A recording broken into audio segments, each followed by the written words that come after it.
हम तो एक तजिया दे सकते हैं ना कि अच्छा होता कि इंडियन प्राइम मिनिस्टर मोदी और बांग्लादेश के डॉक्टर मोहम्मद यूनुस की मुलाकात हो जाती। अच्छा होता। इंडिया के जो मेन एजेंसी है रॉ, उसको एक काम दिया गया कि आप देखिए कैसे हिंदुओं के लिए एक स्पेशल एरिया बनाया जा सकता है, ईयर मार्कस किया जा सकता है, क्योंकि वहां पे एक प्लान बन रही है। जैसे मुक्ति वाहिनी को 1971 के में इंडिया ने खड़ा किया था बांग्लादेश को, पाकिस्तान को तोड़ने के लिए, उसी तरीके से आर्मी को यहाँ पे एक्टिवेट कर दिया गया और एक प्लान बनाई गई है इंटेलिजेंस एजेंसी के द्वारा। इन्होंने शुरू में अपना इस्लाम के झंडे सब तरफ ऊपर ऊपर लगाए थे, उसी जगह अब हमारे सनातनी अब भगवा चढ़ा रहे हैं और इनकी हिम्मत नहीं है रोक लें और इनकी हिम्मत नहीं है कि उतार दें। क्यों? क्योंकि जो स्टूडेंट्स हैं वो अब रो रहे हैं कि ये हमने क्या कर दिया। बांग्लादेश में भारत का कोई साथी नहीं बचता, लेकिन शेख हसीना के भारत में फंसे रहने से भारत सरकार को नई रणनीति बनाने का मौका मिल गया। भारत को किसी भी तरीके से बांग्लादेश को बचाना होगा, विदेशी शक्तियों को रोकना होगा। जो मोदी जी गए हैं वहां पर बांग्लादेश के अभी करंट जो प्रधानमंत्री उनसे मिले नहीं, उसको लेकर पाकिस्तानी मीडिया का रिएक्शन है। साथ ही साथ पाकिस्तान की तरफ से ऐसे कयास लगाए जा रहे हैं कि भारत बांग्लादेश में रहने वाले हिंदुओं के लिए अब बढ़ चढ़कर आवाज़ उठाएगा दुनिया भर में, और बांग्लादेश में जो 2 करोड़ के आसपास हिंदू हैं उनके लिए शायद भारत बांग्लादेश में एक नई कंट्री को मतलब जन्म दिलवाने की कोशिश करेगा, जैसे पाकिस्तान से टूटकर बांग्लादेश बना था। ऐसा इस वीडियो में बात हो रही है। पहले पूरा वीडियो देखते हैं, वीडियो के बाद करते हैं इस टॉपिक पर बात। प्लीज़ चैनल को सब्सक्राइब करेगा। मैं मिलता हूँ वीडियो के लास्ट में। उसको एक काम दिया गया कि आप देखिए कैसे हिंदुओं के लिए एक स्पेशल एरिया बनाया जा सकता है, ईयर मार्कस किया जा सकता है, क्योंकि वहां पे एक प्लान बन रही है। जैसे मुक्ति वाहिनी को 1971 के में इंडिया ने खड़ा किया था बांग्लादेश को, पाकिस्तान को तोड़ने के लिए, उसी तरीके से आर्मी को यहाँ पे एक्टिवेट कर दिया गया और एक प्लान बनाई गई है इंटेलिजेंस एजेंसी के द्वारा। साथ में यहाँ पे आर्मी भी इन्वॉल्व होगी, बीएसएफ भी इन्वॉल्व होगी। उसके साथ एक प्लान की जाएगी कैसे हिंदुओं को सेव किया जाए। इसके ऊपर हमारी आर्मी घुस भी सकती है बांग्लादेश के अंदर, और ये अब उसकी परवाह नहीं करेगी यूएस की, किसी की परवाह नहीं की जाएगी, क्योंकि हमारी ड्यूटी बनती है अपनी कम्युनिटी के लोगों को सेव करना, उनको बचाना। क्योंकि मणिपुर के अंदर अगर वहां पे कुकीज जो क्रिश्चियन है 10% वो अटैक करते हैं, ड्रोन से अटैक करते हैं, तो पूरा शोर बच जाता है यूरोप के अंदर। तो हमारी भी राइट बनती है अपने हिंदुओं को सेव करना। तो गवर्नमेंट एक मुक्ति वाहिनी की तरह वहां पे एक प्लान बना रही है यहाँ पे क्योंकि बहुत से बांग्लादेश के मिनिस्टर्स वो इंडिया के अंदर आ गए और बाकियों को तो जेल में डाल दिए गए। कुछ आर्मी के लोग भी आ गए यहाँ पे, कुछ बाकी लोग जो हैं जो शेख हसीना की पार्टी को बिलोंग करते थे वो भी यहाँ पे। और शेख हसीना के टाइम पे हिंदुओं पे अटैक कम होते थे, लेकिन शेख हसीना एक्शन लेती थी। और जितने जिहादी थे उनको जेल में डाला हुआ था, चाहे जमाते इस्लामी के हों चाहे एबीटी के हों। अब इन्होंने अपने रहमानी जो एबीटी का उनको जेल से छोड़ दिया और इंडिया को धमकी दे रहे हैं कि यहाँ पे हम ममता बनर्जी से कहेंगे कि देश को आप हमारे अपने यहाँ से इंडिपेंडेंस डिक्लेयर करके बांग्लादेश के साथ आ जाओ। भाई वो क्यों जाएगी? वो तो यहाँ मजे कर रही है। तुम्हारे जिहादियों के पास क्यों जाएगी? तुम उसको कल उसका भी कत्ल कर दोगे। वो होती कौन है करने वाली? पहली बात तो वो बेसिकली कुत्ते तो भौंकते रहते हैं, इनको भौंक दे तो इनसे क्या होता है। फिर वो कहते हैं कि हम यहाँ पे खालिस्तानी को सपोर्ट करेंगे, खालिस्तान शुरू कर देंगे। पाकिस्तान से कहे जी कश्मीरी आप यहाँ भी करो, हम कश्मीर को लिबरेट करा देंगे। अरे तू अभी कुत्ते जेल से निकला कुछ दिन पहले, तू क्या करा देगा, क्या करा सकता है? तो बेसिकली क्या है, कुत्ते भौंकते रहते हैं, लेकिन हम अपना एक्शन कर रहे हैं। मैंने जैसे कहा कि यहाँ पूरी तैयारी चल रही है हिंदुओं को बचाने की। वैसे भी देखा जाए तो यूएन में हर एक इशू पे क्वेश्चन उठाया जाता है। अब वहां के जो प्राइम मिनिस्टर हैं, इंटीरियर प्राइम मिनिस्टर, वो कहते हैं यहाँ पे हिंदुओं के साथ कोई भेदभाव नहीं है और टारगेटेड किलिंग नहीं है। हम तो एक तजिया दे सकते हैं ना कि अच्छा होता कि इंडियन प्राइम मिनिस्टर मोदी और बांग्लादेश के डॉक्टर मोहम्मद यूनुस की मुलाकात हो जाती। अच्छा होता, तलखियां कम हो जाती, बॉर्डर्स के ऊपर से मामला की बात आगे बढ़ती। मेरा ख्याल है कि 2 गलतियां हम मैंने वही बात की ना कि हमारी फॉरेन पॉलिसी पे चीज़ गलत होती है तो हम कहते हैं कि अब कह रहे हैं असरअंदाज होनी शुरू होती है, हो गई हम कहते हैं ना, यहाँ भी तनकीद करते हैं। इशू ये है कि जो डॉक्टर मोहम्मद यूनुस हैं उनसे मुलाकात एक तो नहीं हो रही और नहीं की, और शायद उसको करना चाहिए था।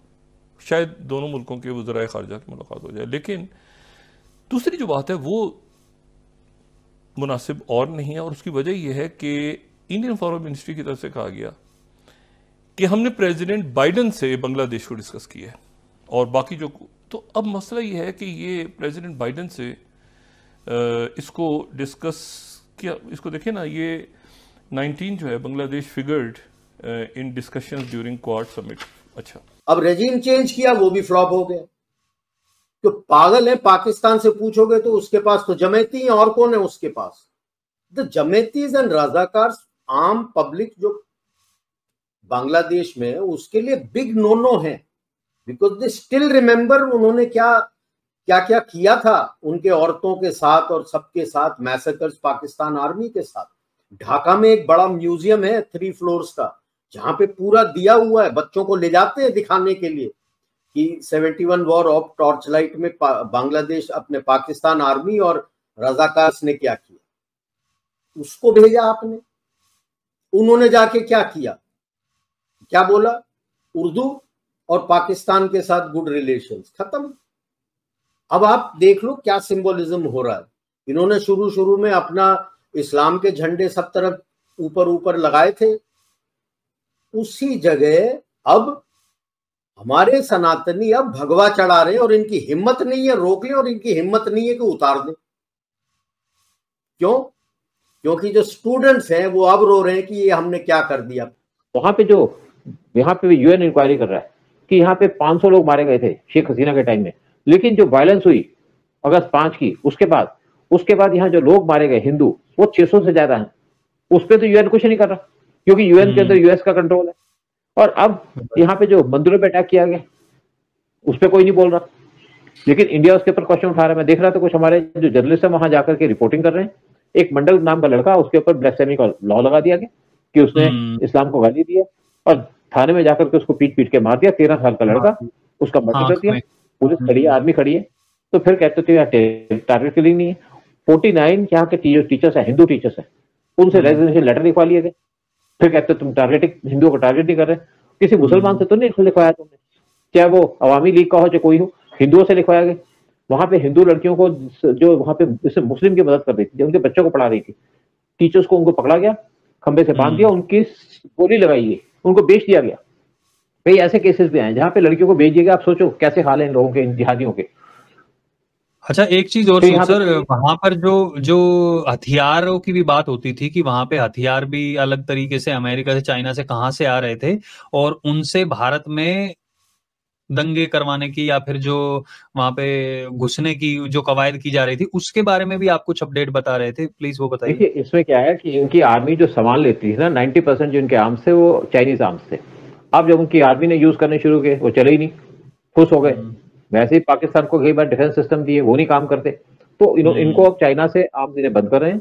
तो पहले सोचा किस कंट्री से लें, अमेरिका से तो ले नहीं सकते, वो तो बहुत महंगे पड़ेंगे, इनकी औकात ही नहीं है, क्योंकि इनके पास $20 बिलियन बचे हैं, और वो भी बहुत जल्दी डिप्लीट हो रहे हैं। बहुत सा कर्जा देना है इन्होंने, इंडिया का बड़ा कर्जा देना है, तो इनके पास 3 महीने का बचा है फॉरेन एक्सचेंज। तो अब ये पाकिस्तान से ले रहे हैं, जब पाकिस्तान से आर्म लेंगे, पाकिस्तान के अपने आप नहीं चलते तो तुम्हारे क्या चलाएंगे वो। तो लेकिन ये क्या है कि ये जो भी 1971 की मेमोरीज है उसको मिटा रहे हैं। जैसे शेख मुजीबुर रहमान, उसके जो घर के ऊपर एक वहां बना हुआ था, एक तो वहां पे एम्पोरियम बना था, उसको डिस्ट्रॉय कर दिया, उसकी मूर्ति निकाल दी, शेख हसीना को हटा दिया, और जो मेमोरीज है 1971 की उसको हटा रहे हैं। चलो कोई बात नहीं, तुम्हारी कंट्री जो करो, वहां पे जो नेशनल उनका एंथम है उसको हटा रहे हैं। कि नेशनल एंथम जो था वो आपके रविंद्रनाथ टैगोर ने लिखा था। रविंद्रनाथ टैगोर के नेशनल एंथम 3 कंट्री में चलते हैं, इंडिया, बांग्लादेश और श्रीलंका के अंदर। तुम मेमोरी हटाओ तो हटाओ, लेकिन यहाँ पे जो तुम्हारी गवर्नमेंट तो चलेगी कब तक? पैसा लेके। अब स्टूडेंट्स, उसके साथ आप देखो जो आपके अवामी लीग तो है ही है, सनातनी है, जो नॉन मुस्लिम्स के अगेंस्ट भी आप स्ट्राइक कर रहे हो। चिटागोंग में सारे चकमास आपके साथ आ गए हैं। Awami League by the way still the biggest party of Bangladesh, और बीएनपी भी टूट रहा है कि ये क्या हो रहा है, हमने तो ये नहीं मांगा था। क्योंकि सिंस 54 इनके लैंग्वेज राइट्स हुए, काफी लोगों ने जान दिया हुआ है। There is a memorial just outside Dhaka which commemorates that the first killings of Bangladeshis happened in 54, language rights, when Pakistan tried to impose Urdu there, and they refused. They said Bangla is our language, not Urdu. क्योंकि मोहम्मद यूनुस का 2009 का pact है Clinton foundation और Clinton वगैरह के साथ, national endowment for democracy के साथ, that I will be the dictator of, I will be the ruler of Bangladesh, Bangladesh -2 कौन? Sheikh Hasina and Khaleda Jiya. BNP को याद रखना है कि अगर शेख हसीना को मार देते तो the next Khaleda Zia would also have been eliminated.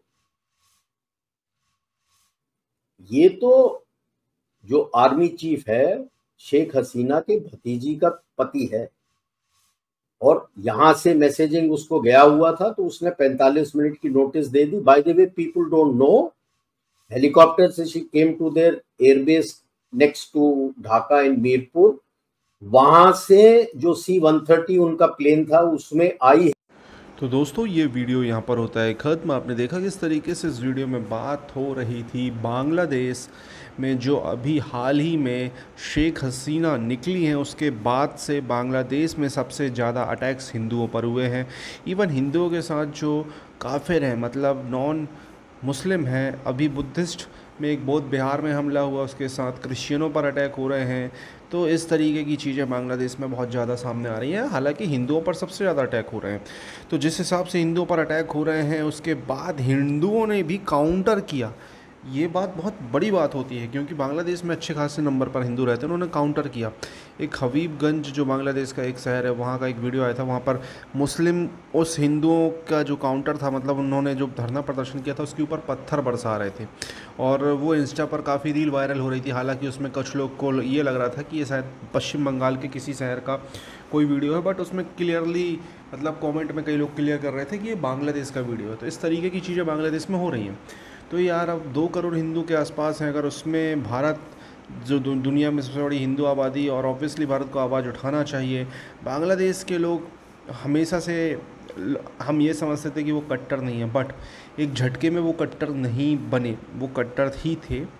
वो शेख हसीना के डेवलपमेंट जो शेख हसीना ने किया था उसको उन्होंने लात मार दी, और अब देख सकते हो आप उन्होंने किस तरीके का एक पूरा का पूरा उन्होंने सिनेरियो चेंज कर दिया है। आपको क्या कहना है इस टॉपिक के बारे में? कमेंट अपनी राय दे, चैनल को सब्सक्राइब करें। लगातार आपको ऐसे वीडियो मिलते रहे।